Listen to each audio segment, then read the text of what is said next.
I want you to imagine a morning. You wake up and the light in your room feels wrong. It feels too grey, too heavy. Your body is an alien thing, a leaden, buzzing weight that refuses to listen to you. And your first thought, your very first panicked thought, is not, "My God, what's happening to me?" Your first thought is, "I'm going to be late for work. This is the nightmare." And it is not a dream. This is the opening scene of one of the most terrifying and one of the most misunderstood stories ever written. It is the story of Gregor Samsa, the traveling salesman who, one morning, wakes up to find himself transformed into a monstrous, giant insect. And here is the secret that nobody tells you in high school English class. The most horrifying part of Franz Kafka's The Metamorphosis is not the bug. The most horrifying part of the story is that Gregor's primary concern is that he has missed his 7:00 a.m. train. He is lying in his bed, his new, hard carapace stuck on the mattress, his many tiny legs flailing helplessly in the air, and his mind is consumed with a single, panicked thought. My boss is going to be so angry. This is not a fantasy. This is not some surrealist European art house concept. This is, I have come to believe, the most accurate and the most devastating psychological diagnosis of our modern lives. Kafka, over 100 years ago, gave us a perfect and a chilling portrait of burnout. He gave us the portrait of a human being who has become so completely and so totally identified with their function, with their job, with their role as the provider, with their utility to others, that they have, on a deep and a spiritual level, already ceased to be human. The physical transformation into an insect isn't the tragedy. The tragedy is that it's just the outside, finally catching up with the inside.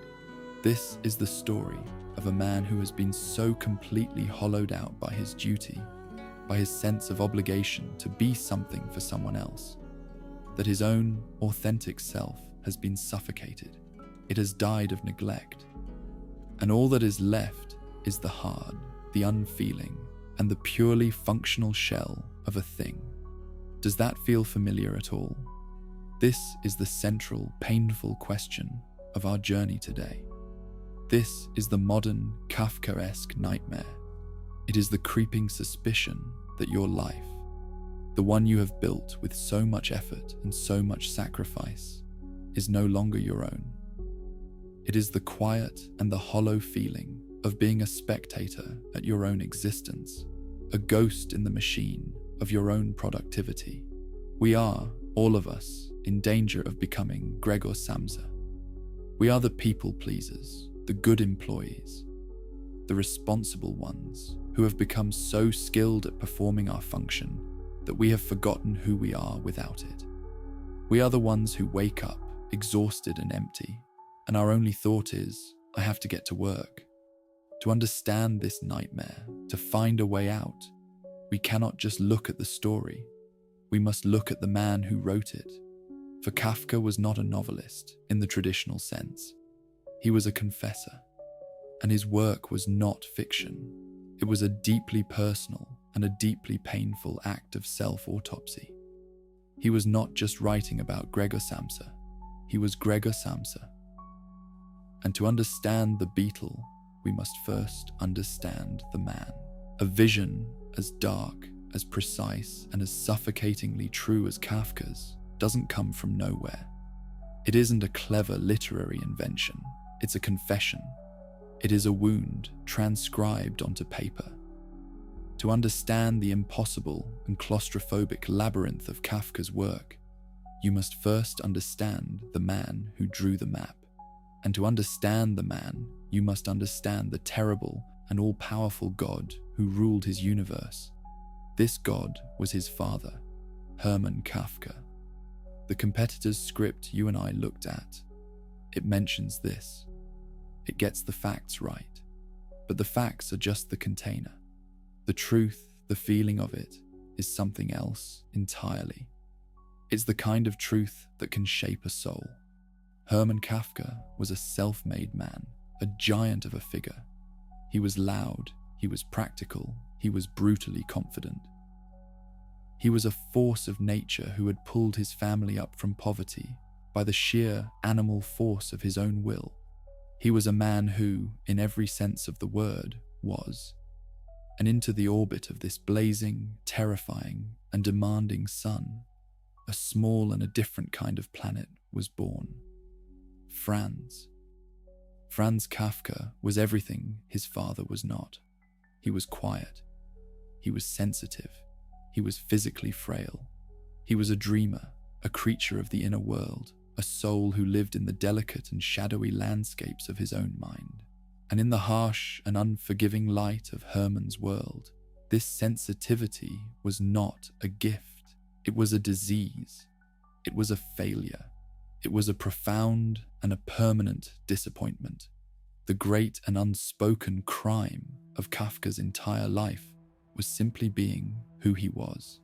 In his famous and devastating letter to his father, a 100-page document of unsent psychological warfare, Kafka tries, with the desperate and precise logic of a lawyer who knows he will lose the case, to explain his own life to the man who was his judge, his jury, and his executioner. He writes of the terrible trial that existed between them. He describes himself as a small, thin, and frightened child, standing before his father, this giant, this ultimate authority, who would, with a terrifying and an arbitrary power, pass judgment on his entire existence, and the judgment always was guilty. This is the key. This is the Rosetta Stone for the entire Kafkaesque nightmare. The court in the trial, the castle in the castle, the family and the metamorphosis, they are all the same thing. They are all a vast and impersonal and an incomprehensible system of power whose verdict is always, and has always been, you are not enough. And so, the young Kafka, like all children who must survive in such a world, learned to create a strategy.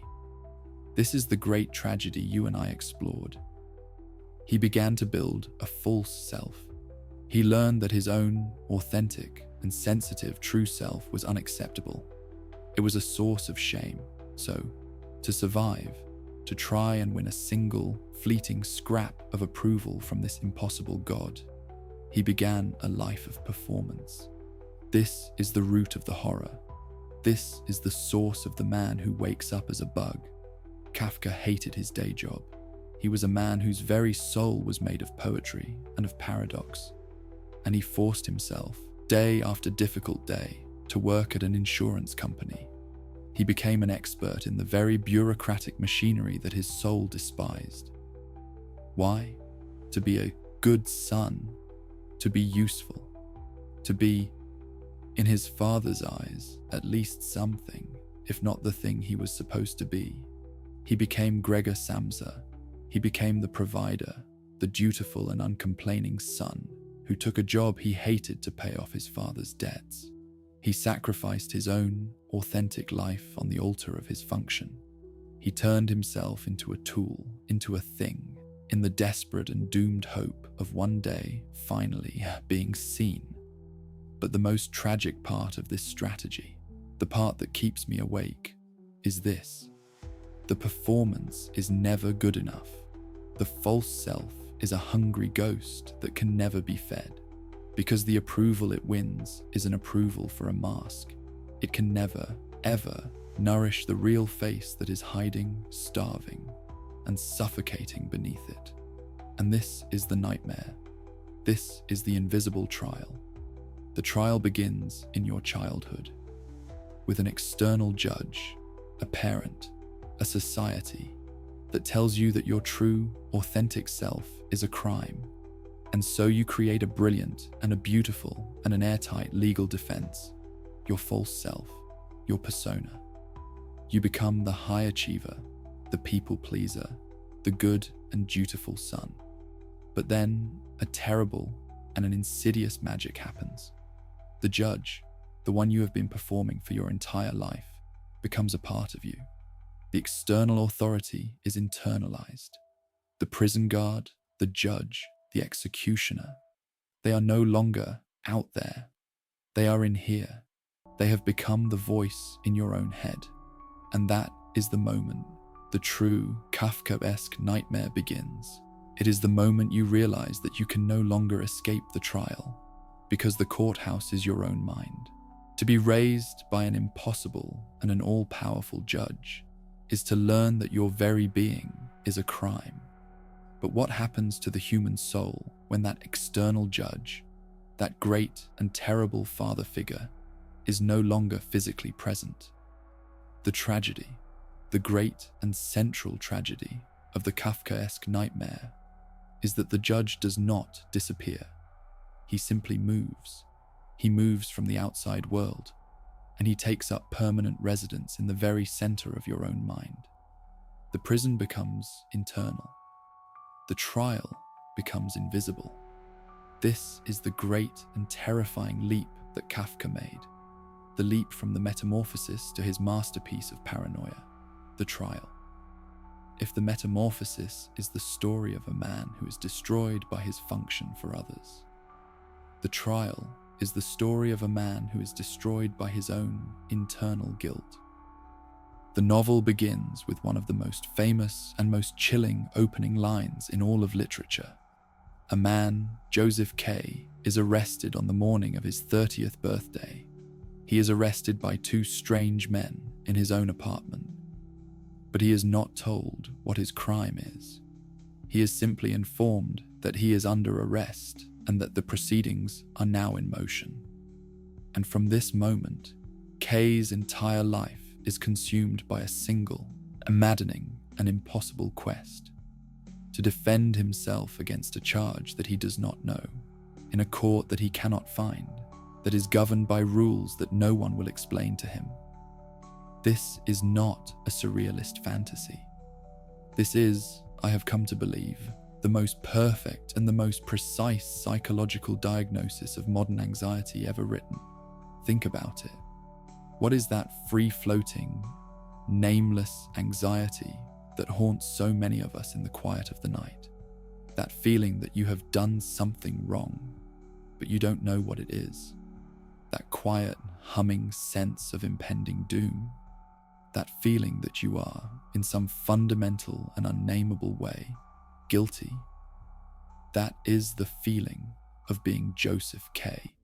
You are under arrest. Kafka, in his genius, understood that the most powerful form of control is not an external, physical prison. It is a psychological one. It is the system that has been so perfectly internalized that the prisoner becomes his own jailer. The court that is judging Joseph K. is not a real court. It is the vast, the contradictory, and the all-powerful bureaucracy of his own inner critic. It is the voice of his father, now made eternal. And the genius of this inner court is that its power comes from its very vagueness. The accusation is never named, and so it can be everything. The anxiety is not about a specific thing, so it attaches itself to all things. You become anxious about your work, anxious about your relationships, anxious about your health, anxious about the future. All of these are just symptoms of the one great and unspoken trial that is happening 24/7 in the hidden and windowless attic of your own mind. And how does the court operate? It operates through a process of self-sabotage. In the trial, K becomes obsessed with his case. His entire life, his work, his relationships, all of it begins to disintegrate as he pours all of his life force into this desperate and ultimately futile quest for an acquittal. He is not stopped from living his life by the court. He chooses to stop living his life in order to focus on the trial. Is this not exactly what we do? I have spent so much of my own life as Joseph K. I have spent countless hours and days and years lost in the labyrinthine hallways of my own inner court. I have been on trial for not being successful enough, for not being disciplined enough, for not being good enough. And in my obsessive and anxious attempt to fix myself, to finally win the case and be acquitted by my own inner judge, I stopped living.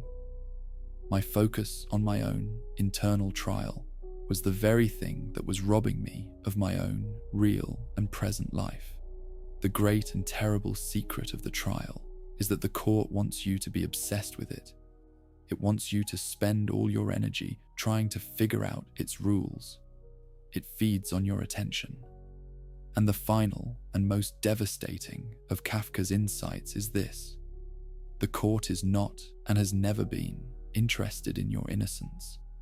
The very act of being accused is the proof of your guilt. The trial is the verdict. The process is the punishment. The anxiety itself is the prison. And so, we see the first two great pillars of the Kafkaesque nightmare. The metamorphosis shows us a man who is deshumanizado by his desperate need to be useful to the world, and the trial shows us a man who is paralyzed by his desperate need to be innocent in his own mind. One has lost his soul to his function. The other has lost his life to his guilt. And these two, as we will see, are not separate problems. They are the two great and interlocking walls of the same modern cage. This state of being, this constant and humming sense of an unnamed guilt, is the central, agonizing mystery of the modern soul. And it is the prison that Kafka himself lived in. But if the trial is a labyrinth with no exit, if the charges are a secret we can never know, are we then doomed to a life of this quiet and suffocating despair? Kafka, in his genius, does not give us an easy answer.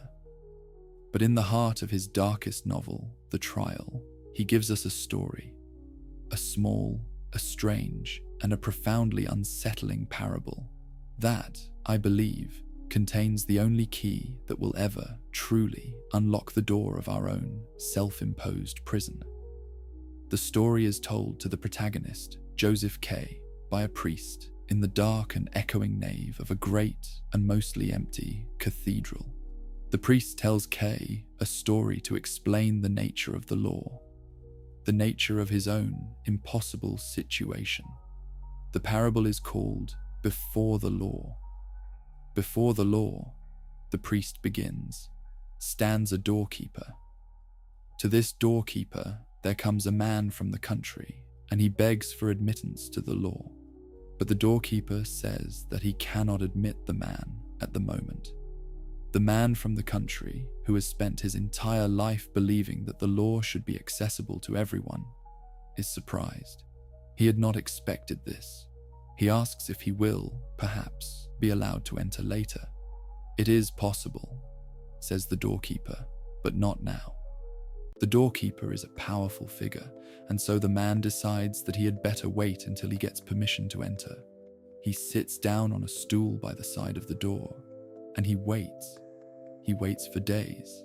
He waits for years. He waits for decades. For his entire life, the man from the country sits on that stool, and he waits. He sells everything he has, all of it, to bribe the doorkeeper. The doorkeeper accepts all the bribes, but as he takes them, he says, "I take this only so that you do not feel you have left something undone." The man tries everything.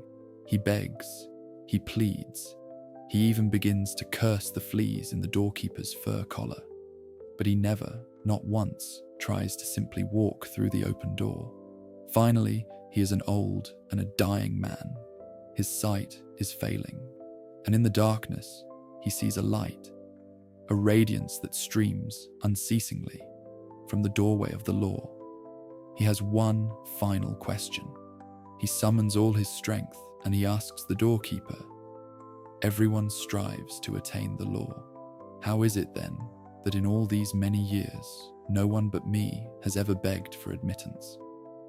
The doorkeeper, seeing that the man is at his end, bends down and he roars into his ear, to be heard over the man's own dying deafness. No one else could ever be admitted here, he roars, for this door was intended only for you, and now I am going to shut it. This is, I believe, one of the most terrifying and one of the most important and one of the most profoundly liberating stories ever told. It is the story of our lives. For what is this law that the man is seeking? It is not just a legal system. It is meaning. It is authenticity. It is the true self that we have spoken of. It is the feeling of a life that is real, that is our own. It is the great and singular purpose for which we were born. And who is the doorkeeper? This is the great and tragic secret. This is the part of the story that we have been taught to misunderstand. We believe that the doorkeeper is the system, that he is our critical parent, that he is our demanding boss, that he is the expectations of our society. We believe that the doorkeeper is the they. But Kafka, in his wisdom, is telling us a much harder and a much more personal truth. The doorkeeper is us. The doorkeeper is our own internal and fear-based ego. It is our own internalized false self. It is the voice in our head that, in the name of keeping us safe, has become our own, most vigilant and most effective jailer. And what are the bribes that we offer this jailer? They are our achievements. They are our tireless acts of people-pleasing. They are our sacrifices. We spend our entire lives trying to bribe our own inner doorkeeper to finally give us the one thing we crave: permission to live. We are all the man from the country. We are all sitting patiently and with a profound and a misplaced sense of duty just outside the door to our own authentic existence. And we are waiting. We are waiting for a permission that will never, ever come. This is the very essence of the Kafkaesque nightmare. The prison is not the system. The prison is not the court. The prison is your own tragic and lifelong waiting. You are living a provisional life, a life in the anteroom, a life that is always about to begin, as soon as you have finally earned the right to it. I have lived for decades on that stool. I have waited. I have waited to be good enough. I have waited to be successful enough. I have waited to be healed enough. I have waited for a sign from the universe, for a final, validating word from some great, external authority that would finally tell me that I was allowed to be me. And the great and terrible and liberating truth of Kafka's parable is this: there is no external authority. The judge is a fiction, the court is a ghost, and the door this entire time has been wide open. And the only thing that has been stopping you from walking through it has been your own deeply held and completely false belief that you were not allowed to. The cage in the end is a psychological one, and the bars of this cage are not made of steel. They are made of your own most cherished and most deeply ingrained and most self-destructive illusions.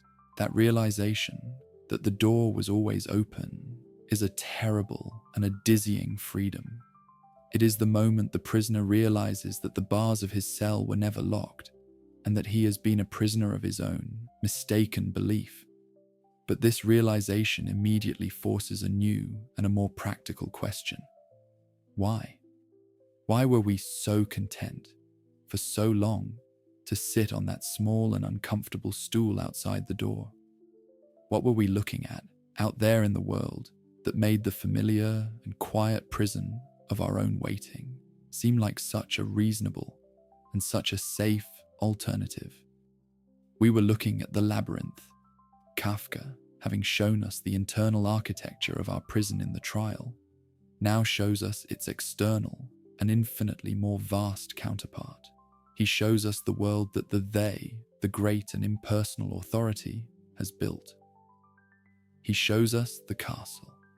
This is the great, unfinished, and perhaps unfinishable masterpiece of Kafka's later life. And its premise is a simple and a devastatingly modern one. A man, known only as K, arrives in a small, snow-covered village.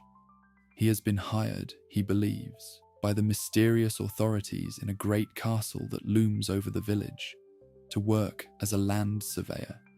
And the entire novel, the entire exhausting and maddening journey, is his attempt to do one simple thing: to make contact with this authority, to validate his position, to get his paperwork in order, and to begin the job he was summoned to do.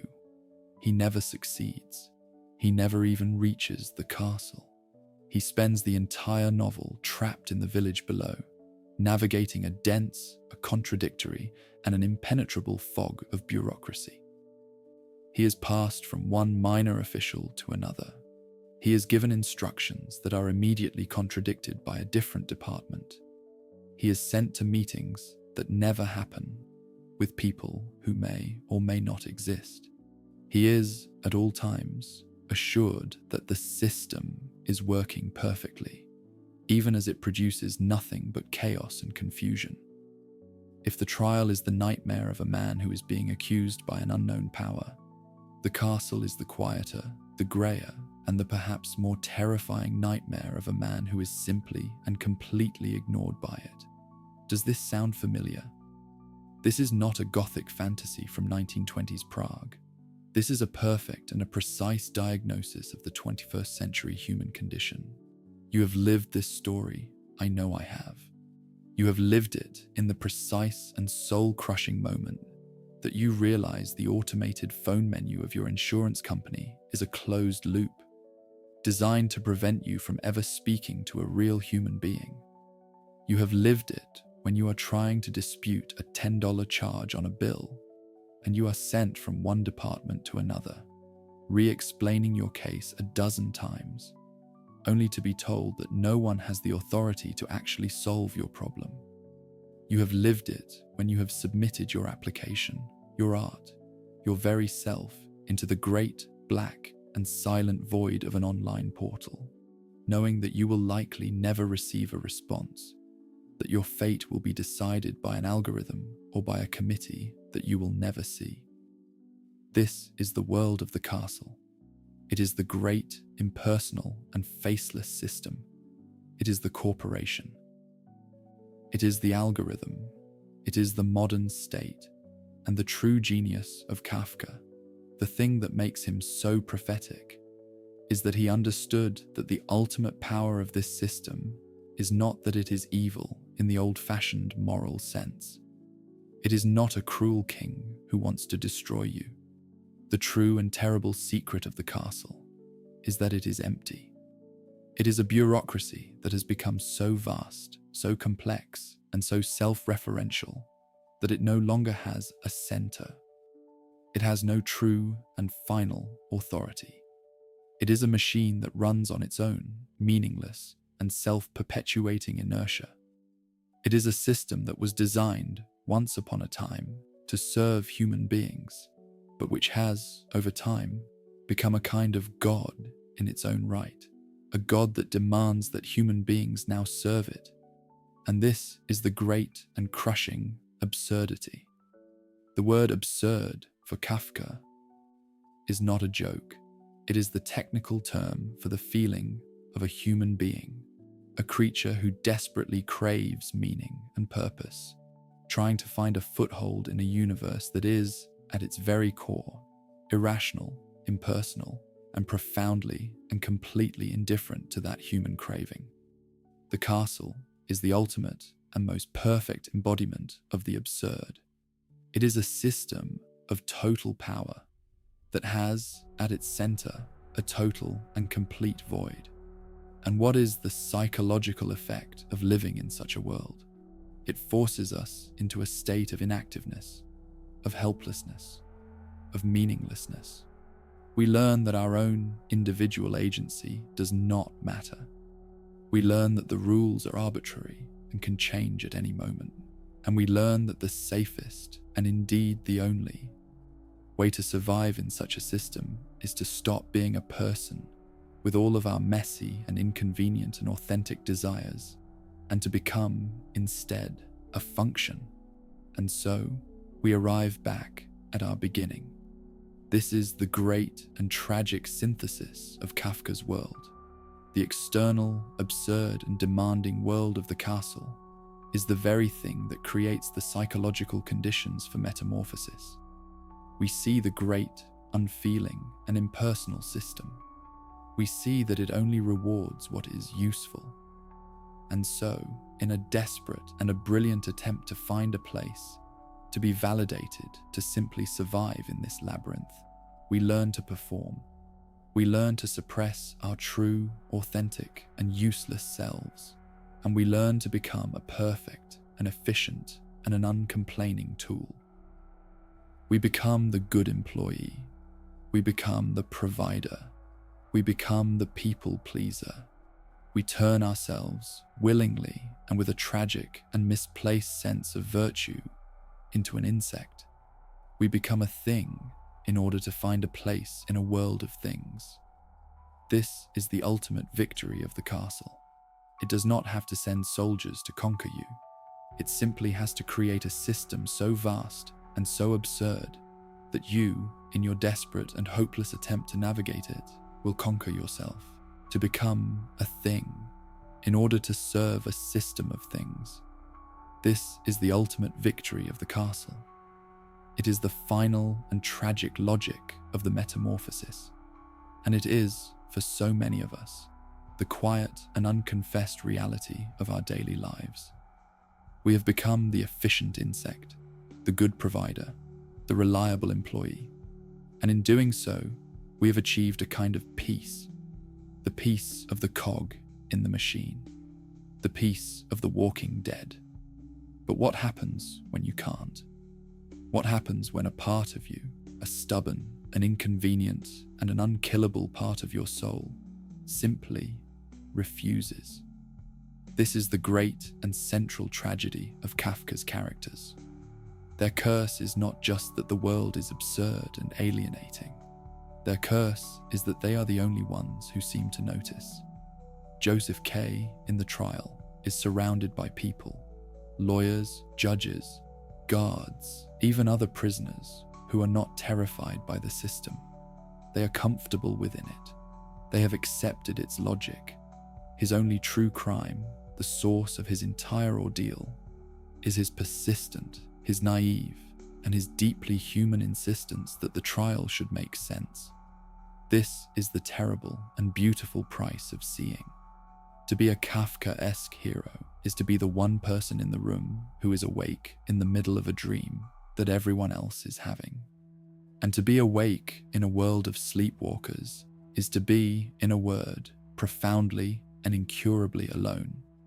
This is the alienation that we must now, with a final and an unflinching honesty, explore.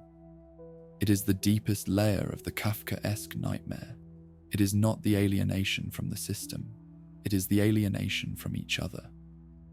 In the metamorphosis, the true horror is not the transformation itself. It is the reaction of Gregor's family. It is the moment his own sister, the one person he loved and trusted the most, the one he was sacrificing his entire life for, looks at him in his new and vulnerable form and says, with a cold and a practical finality, "We must try to get rid of it." This is the moment the mirror shatters. It is the ultimate and most devastating of all human betrayals, and it reveals the terrible, conditional nature of a love that was based not on his being, but on his utility. When he could no longer serve his function as the provider, he was no longer human. He was just an it, a thing to be disposed of. This, for me, is the core of the Kafkaesque terror. It is the revelation that our human connections are often just as bureaucratic, just as cold, and just as transactional as the great and impersonal castle itself. We are not valued for who we are. We are valued for the role we play, for the function we serve. And if you are a person who has woken up, a person who has begun to question your own assigned role, If you are the good child who suddenly stops pleasing, if you are the efficient employee who suddenly has a breakdown, if you are the strong friend who suddenly needs help, you will, with a heartbreaking and a terrifying clarity, discover just how conditional that love truly is. You will discover how quickly the world can turn on you when you stop being useful. This is the profound and the almost unbearable loneliness of the person who is beginning to awaken. It is the dark night of the soul. You have become too real for the inauthentic world of the they, but you are not yet strong enough to stand on your own. You are an exile from the only home you have ever known. And in this place of profound and desolate isolation, you are left with a single and a life-altering choice. Do you, in the face of this terrible loneliness, give up? Do you try, with all your might, to crawl back into the comfortable and false warmth of the old prison to become the insect again? Or do you, with a new and a quiet and a terrible courage, choose to walk the path of your own, lonely and sacred integrity? To be in this place is to be in a kind of living death. You have lost everything. You have lost the comfortable, noisy world of the they. You have lost the reassuring illusion of your own helpful false self. And most painfully of all, you have lost the conditional love and approval of your family, who now sees you as a monstrous, useless it. You are completely alone in a world that makes no sense, on trial for a crime you didn't commit, the crime of simply no longer being useful. So what is Kafka's answer? What does the Kafkaesque hero do? Do they win the trial? No. Joseph K. is executed. Do they reach the castle? No. The land surveyor likely freezes to death in the village, still unvalidated. Kafka's philosophy is not a Hollywood story. It does not offer us easy victories. It does not offer us 5 steps to an authentic life. What Kafka offers us is something far weirder, darker, and in the end, infinitely more powerful. He offers us one final story.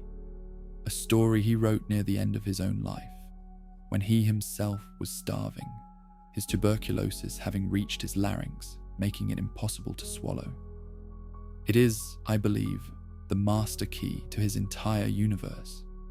It is the short story called A Hunger Artist. The story is simple and it's bizarre. A man, the hunger artist, is a worldwide sensation. His entire art consists of sitting in a cage, in public, and fasting for prodigious periods of time. The crowds come to see him, marveling at his discipline. He is the perfect spectacle. But over time, the public changes. The world tires of his silent, passive art. They want something more entertaining, louder, more visceral. The crowd abandons him to go see a wild panther, full of life and raw energy, that is placed in the cage next to him. The hunger artist is forgotten. He is left behind in the dirty straw of his cage, until one day an overseer, cleaning the place, pokes the straw and finds him nearly dead. The overseer kneels and asks the artist why, in God's name, he fasted for so long. And the artist, with his last breath, whispers the truth. He says, "I have to fast, I can't help it, because I could not find the food I liked." And then he dies. I read that story for the first time and I felt a chill. It seems to be the most depressing, most total story of failure ever written. The story of a man whose only skill became obsolete and who dies alone, forgotten, confessing that his entire life was a sham. But I was wrong.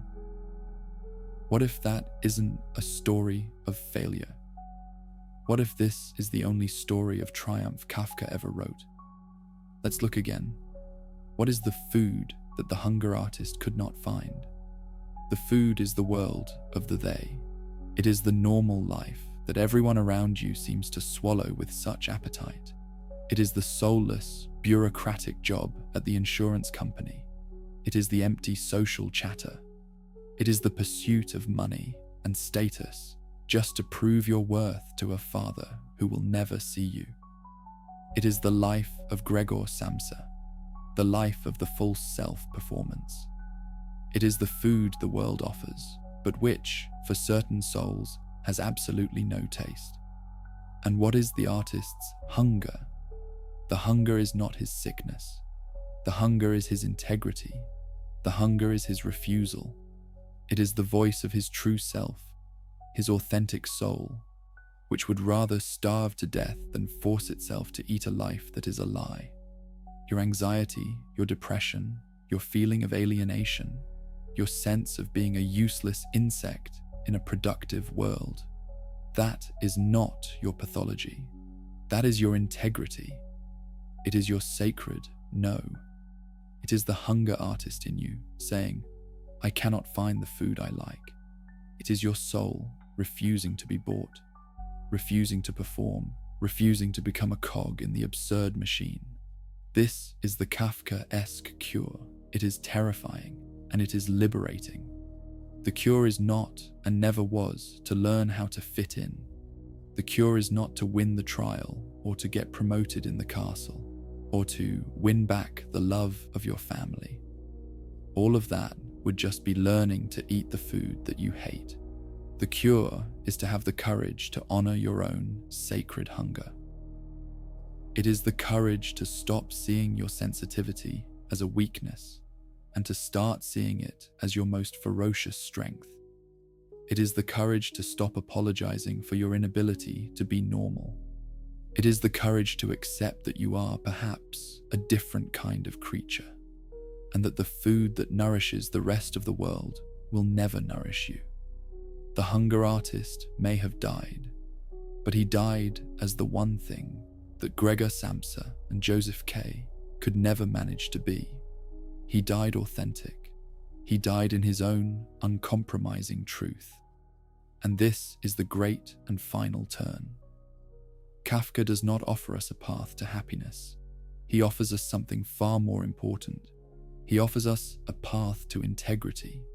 He teaches us that in a world that seems an absurd labyrinth, the only way to be free is not to find an exit.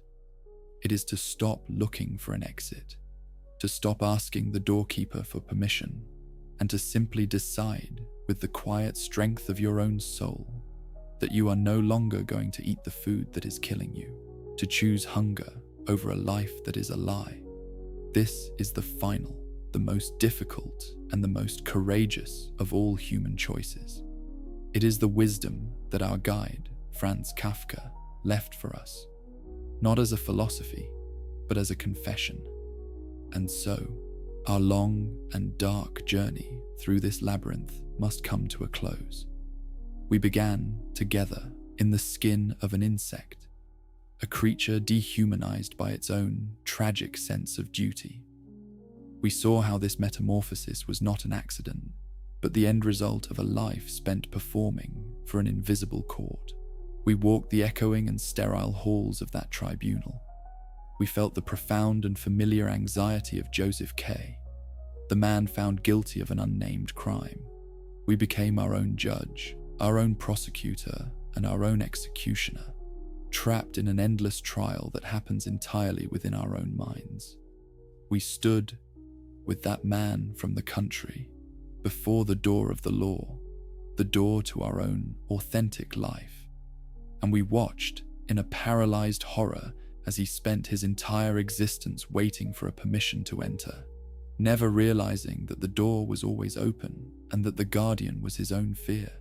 We wandered the cold and impersonal landscape of the castle, a system of power so vast, so bureaucratic, and so indifferent that its true power is not oppression, but its ability to make us feel small, to make us feel meaningless, and to convince us to become a mere function just to survive.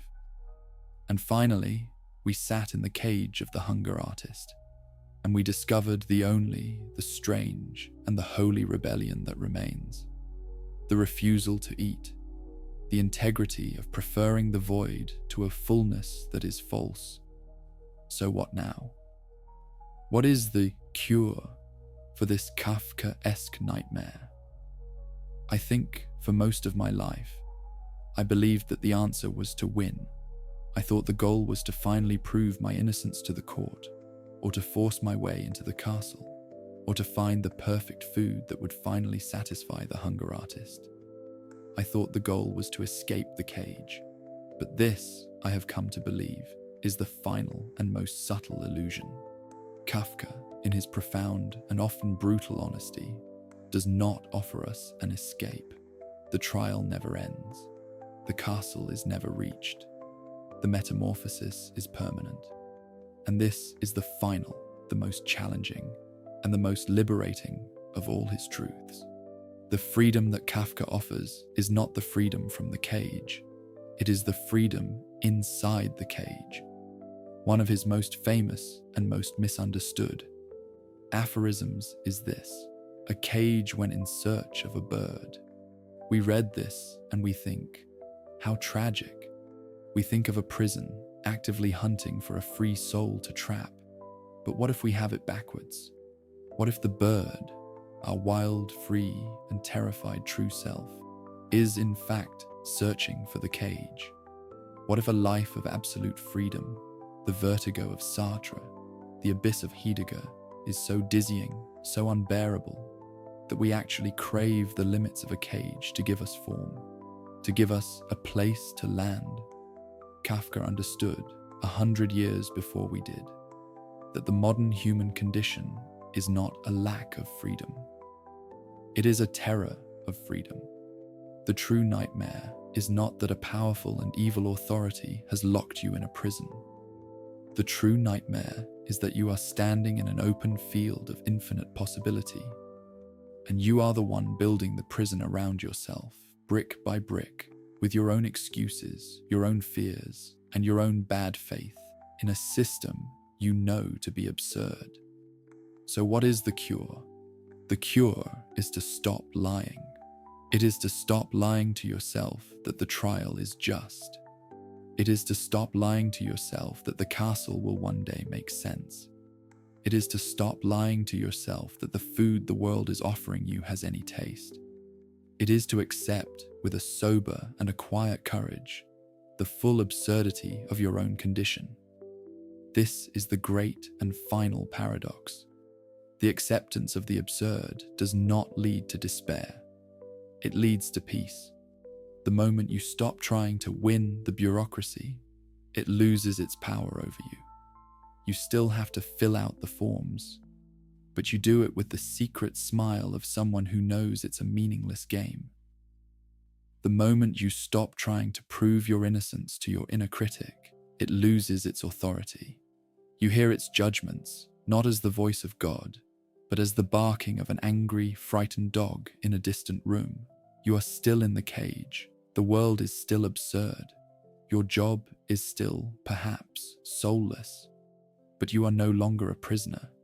You have become a conscious observer, an ironic participant, a hunger artist who knows exactly why they are hungry. The tragedy of Gregor Samsa was not that he became an insect. It was that he never understood why. He died in confusion. The triumph of the hunger artist is that he died in integrity. He understood his own unique truth. And this, in the end, is the only freedom that Kafka or any great philosopher can offer us. It is not the freedom to change the world. It is the freedom to choose how we will experience the world. It is the freedom to stop participating in the lie of our own performance. Your anxiety, your feeling of absurdity, your sense of not belonging in this world, these are not your sickness. They are your sanity. They are a sign that your soul is still alive, and it is refusing to die. You are the man from the country. The door is open. The guardian is a ghost, and the only sound you can hear is the sound of your own sacred hunger, telling you the truth.